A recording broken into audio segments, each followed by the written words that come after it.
It's one of those things that, for me, it just consumed me. But it gave me that odd feeling of pursuit.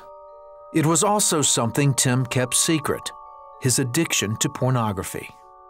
It was filling a void, right or wrong. It was filling something that I needed filled. It began with teenage curiosity and a magazine. But the images sparked a desire in Tim to see more. By the time he reached adulthood, a boy's fascination had grown into an addiction fueled by the internet. It started slowly, and it was a short period of time and I was fully addicted. Yet no one ever suspected Tim had a problem. After all, he was a Christian who was active in his church. Even when he married, his wife Stephanie had no idea he was hiding something. I knew we had some issues, but I didn't think they were horrific by any means. I thought we had a pretty healthy marriage. Tim also traveled for work and as a member of a vocal group. The travel allowed him to indulge in his addiction, but also opened the door to something else he craved, the attention of women. So Tim pursued one affair after another. Later there'd be disappointment, be frustrated with myself, angry with myself. But no, I shouldn't be in this place because I know if I'm here, I'm going to go down this road. And I would. Eventually, Tim and Stephanie had children, but still nothing changed. Tim knew what he was doing was wrong, but the addiction had taken over. I was so gone, when the devil has that kind of grip on you, you don't realize it. And so you're just numb, and I was numb. One day, Tim was confronted with the truth when a friend at work talked to him about something he had read in the Bible. Tim's guilt became overwhelming. I think it was just where I was at that day. Oh, I just totally lost it. And I left, and I remember praying and just saying, God, I'm done. I'm done. Do what you want. And he took it away. The addiction was gone. The desire for affairs was gone. And that to me was probably the most impactful moment in my life, because it was so real. And that's when my faith became real. But Tim still had struggles and continued chatting online with women. Even so, he worked on being a better husband and father. Stephanie noticed the change, but she didn't know why, because Tim still hadn't confessed his secrets. One day it all came out when Stephanie came across a Facebook entry from her husband to a woman she didn't know. I was pretty crushed. I was devastated because that kind of conversation should not have taken place between somebody else and my husband. That's totally crossing the line.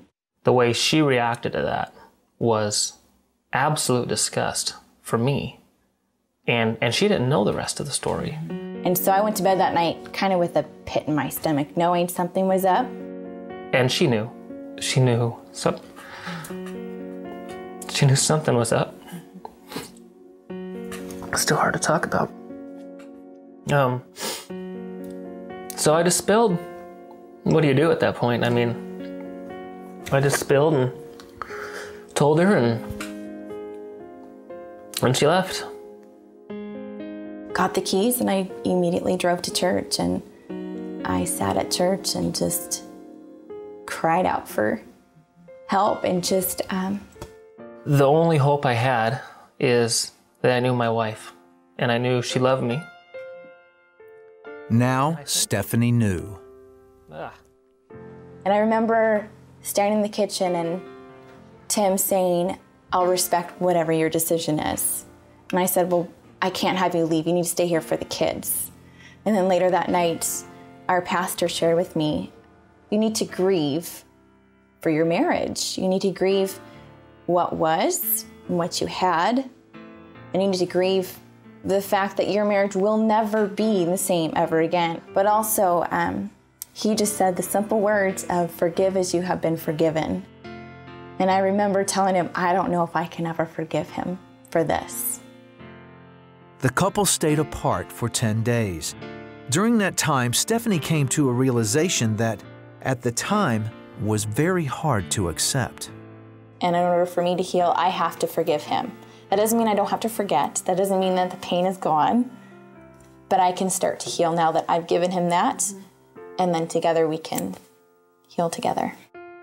The path to forgiveness and rebuilding trust would take time. He had to gain it back, you know, and so it was just by him being open and honest, by saying, here's all my passwords.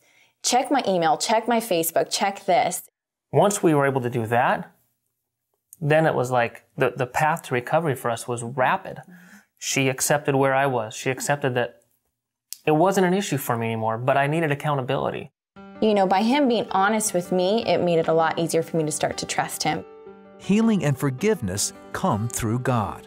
Without God, I don't know how, I don't think we would be sitting here today. I know we wouldn't be sitting here today. We were taught that Christ had to be the center of the house. And I think that's backwards. I think Christ needs to be center of your life. And if he's the center of your life and the center of your wife's life, he will by default become the center of your house.